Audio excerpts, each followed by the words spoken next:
In der heutigen Horrorzeit müsst ihr besonders stark sein. Ich habe mir nämlich viele tolle Menschen eingeladen und gemeinsam sprechen wir heute über unsere Unpopular Horror Opinions. Schaut am Ende des Videos bitte unbedingt in die Videobeschreibung und folgt all diesen tollen Teilnehmenden. Ich finde, Halloween ist die langweiligste Slasher-Reihe, die es gibt, und Michael Myers ist der langweiligste Slasher-Charakter, den es gibt. Nein.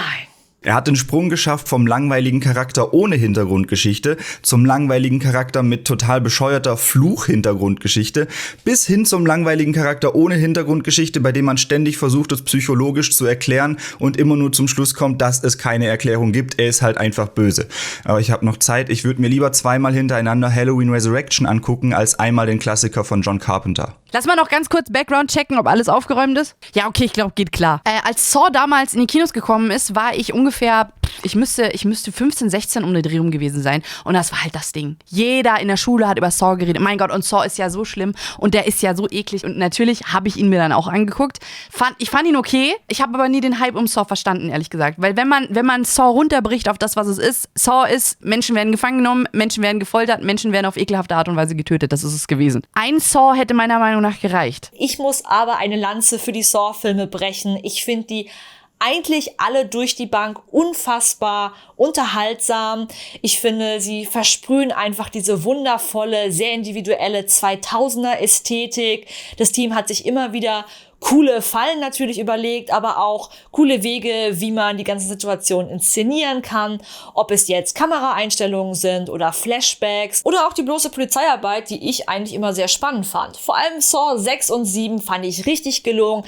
Ich liebe es, die ganze Uncut-Box durchzubingen. Habe ich dieses Jahr schon mehrfach getan. Also man kann einfach sehr viel Spaß mit diesen Filmen haben. Es gibt eine Horrorserie, die ich super, super genossen habe und wirklich, wirklich mag. Und zwar handelt es sich dabei um die Scream-Serie. Die ersten beiden Staffeln habe ich super, super gern geschaut. Natürlich war es halt stereotypische Charaktere und halt jedes Horrorfilm-Klischee dieser Welt bedient, aber die Serie hat mich unglaublich gut unterhalten. Ich habe sehr, sehr mitgefiebert und fand es schade, dass die so schlechte Kritiken bekommen hat und so unbeliebt ist. Das ist eine ziemliche unpopular Opinion, aber ich persönlich finde, dass Child's Play, das Remake von Chucky, die Mörderpuppe, deutlich besser und gelungener ist als das Original.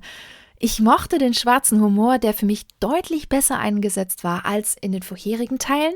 Dann fand ich die Modernisierung durch das Thema künstliche Intelligenz ebenfalls recht gelungen. Und wir haben keine 1:1 Kopie, sondern das Remake steht auch wunderbar für sich allein, dank vieler kreativer Ideen. Sorry, aber Child's Play ist für mich ein tolles Beispiel, wie ein gelungenes Horror-Remake aussehen kann. Jumpscares müssen nicht schlecht sein. Jumpscares werden häufig als vergleichsweise einfaches Mittel zum billigen Schock abgetan. Aber ich denke, dass ein guter Jumpscare in einem Horrorfilm durchaus seine Berechtigung hat. Wenn ich zum Beispiel an den Film Descent aus dem Jahr 2005 denke, muss ich immer wieder an den Moment denken, in welchem man zum ersten Mal die in der Höhle lebenden Kreaturen zu sehen bekommt. Ein effektiver und sinnvoller Jumpscare in einem klaustrophobischen und unheimlichen Setting. Für den Anfang gar nicht schlecht, aber wie sieht es mit Found Footage aus? Da sind sich doch wirklich alle Horrorfans einig, oder?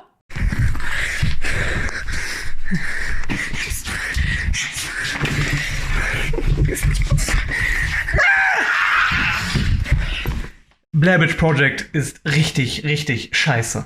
Found Footage ist ja kein so besonders beliebtes Stilmittel. Vielen Leuten wird bei dem Kameragewackel schlecht und viele sagen auch, das ist ein billiges Stilmittel, um Budgetbegrenzungen zu umgehen. Ein Film, den ich hasse und der damals einen Riesenhype ausgelöst hat, das ist Paranormal Activity. Es war nicht der erste Found Footage Film. Davor gab es Blair Witch Project, der vor allen Dingen eher ein interessantes Konzept war, marketingtechnisch. Es gab einen Cannibal, aber Paranormal Activity hat eine neue Ebene hinzugefügt, nämlich die, dass man mit null Ideen billig Scheiße produzieren kann und richtig viel Kohle machen kann. Das Horrorgenre wurde daraufhin dominiert von Found-Footage-Filmen und meines Erachtens auch instant für eine ganze Dekade kaputt gemacht. Aber ich mag Found-Footage tatsächlich sehr gerne. Für mich ist das ein super spannendes Erzählmittel, wenn es denn richtig eingesetzt wird. Also ein Film, den ich zum Beispiel großartig finde, ist das Wreck, der spanische Horrorfilm mit den Zombies. Und ich finde, dieser Film funktioniert gerade durch die Found-Footage-Perspektive super gut, weil man sich wirklich mittendrin fühlt in diesem Geschehen. Es ist nicht nur Paranormal Activity, die das natürlich ein bisschen kaputt geritten haben,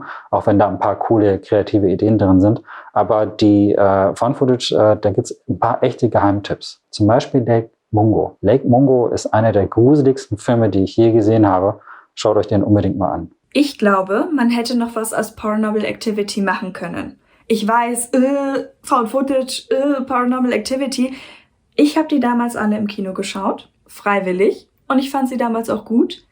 Und ich glaube einfach, dass man diese Story irgendwie hätte weiterspinnen können. Ich fand diese umgedrehte Chronologie immer sehr cool. Und ich glaube, da wäre noch was drin gewesen. Bisher wurde es nicht genutzt, aber wer weiß, was noch kommt. Ist wohl doch etwas komplexer das Ganze, aber Conjuring, den mag jetzt wirklich jeder. Einen Horrorfilm, den ich wirklich gerne mögen würde, es aber leider nicht tue, ist The Conjuring. Warum? Die Warrens. Jedes Mal, wenn sie auftauchen und darüber erzählen, wie talentiert sie doch im Umgang mit der Geisterwelt sind, dann war's das für mich. Es ist einfach nur noch eine Schmierenkomödie, weil sie so pathetisch unterwegs sind und so übertrieben schauspielen. Da geht einfach jeder Horrorfaktor verloren. The Conjuring is horribly overrated. If you love these movies, don't take this as a personal slight, but for me, they just don't work. I don't like all the jump scares, I'm not a big fan of the sugary sweet portrayal of the Warrens, and they're witchist. In the first movie, the family is being haunted by some evil witch, and of course the good Christian Warrens have to come in to save the day. As a pagan, it just kind of rubs me the wrong way. Insidious is better than The Conjuring. There, I said it. This is no hate towards The Conjuring. I love the series. I love the first Conjuring movie. It's absolutely terrifying. But I will say Insidious just took it to another level. It just got me out of here. It was super scary. My first time watching it, I literally couldn't sleep. It was a crazy, crazy night. I should tell you that. I do not recommend watching that movie in the dark with headphones in. Ich hasse Horrorkomödien. Ich finde diese Mixtur von Genres, das passt irgendwie für mich gar nicht zusammen. Klar, ich kann bei manchen Horrorkomödien lachen, aber gruseln oder irgendwie irgendwas fühlen, das tue ich halt fast gar nicht. Dafür nimmt sich die Story dann einfach nicht ernst genug. Deswegen komme ich mit diesem Genre überhaupt nicht klar. The Cabin in the Woods ist, glaube ich, mein absoluter Horror-Hassfilm. Ich mag ihn überhaupt nicht. Ich finde, der Film schreit an jeder Ecke zu übertrieben. Hallo, ich bin ein Meta-Horrorfilm. Ich bin mir nicht sicher, ob das Skript oder die Schauspielleistung nicht so toll ist. Und ich habe beim Gucken kein einziges Mal gelacht. Ich finde den überhaupt nicht lustig und überhaupt nicht gut. Return of the Living Dead is better than Night of the Living Dead, the original. Now, no hate there, don't throw the tomatoes. I love Night of the Living Dead. It takes place in my home state. But Return of the Living Dead is so much more fun. The soundtrack rocks. The characters are cool. You get a little humor in it. And though Night of the Living Dead is a classic, and I can't deny that, it's one of my favorite movies as well, Return of the Living Dead, I think, tops it for me. So I think Return of the Living Dead is top tier above Night of the Living Dead. Finden jetzt wahrscheinlich einige auch nicht so toll, aber ich finde Zombie-Filme maßlos überbewertet. Eigentlich fast alle, die ich gesehen habe, sind total langweilig, haben nichts zu sagen. Und ja, Romero hat damals einen sehr guten Grundstein gelegt und hat zumindest versucht, Gesellschaftskritik reinzubringen. War ein wichtiger Meilenstein der Horrorgeschichte, kann ich akzeptieren. Filme fand ich trotzdem langweilig und auch danach kam wirklich selten Gutes. Die ganzen aktuellen Sachen wie die Walking Dead-Serie, das Army of the Dead, geht gar nicht für mich, kann ich mir gar nicht geben. Hier und da gab es natürlich ein paar gute Momente, wie auch 28 Days Later zum Beispiel. Aber alles in allem ziehe ich einen guten Monsterfilm wirklich jedem einzelnen Zombiefilm vor.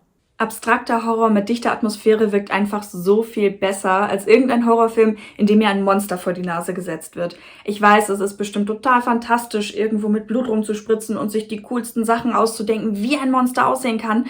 Aber das Problem ist letztendlich ja, dass es natürlich dadurch vordefiniert wird und viele Leute vielleicht eine andere Sicht der Dinge haben. Und ich persönlich kann sagen, mir hat das schon den ein oder anderen Horrorfilm ein bisschen lächerlich gemacht, leider. Auch wenn mir das leid tut für die Leute, die ja auch ganz viel Arbeit in diese Monster stecken.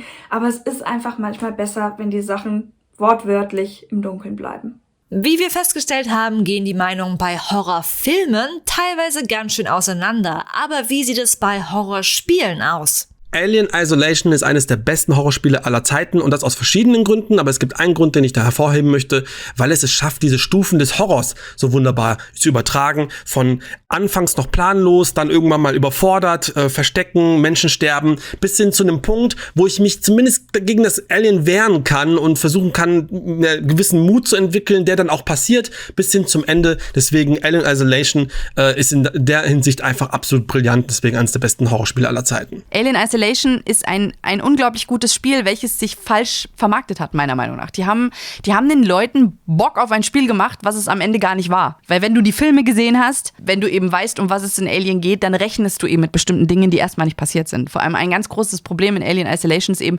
du musst das Spiel mindestens wenn nicht sogar 1,5 Stunden spielen, bevor überhaupt irgendwas Relevantes passiert in diesem Spiel. Viele Leute wahrscheinlich halten gar nicht durch so lange, machen das Spiel aus und sagen, was ein Scheißspiel. Da habe ich mir jetzt was anderes drunter vorgestellt. Aber wenn nach diesen 1,5 Stunden endlich mal etwas passiert, dann passiert es danach ständig. Ich habe gefühlt jedes Horrorgame gespielt, aber so einen Stress, wie ich ihn in Alien Isolation gefühlt habe, habe ich selten in Spielen. Kennt ihr diese Horror-Let's Plays, die jeder schon mal gemacht hat? 2 der dafür beliebtesten Spiele sind für mich einer der Hauptgründe, wieso es kaum gute Horrorspiele gibt.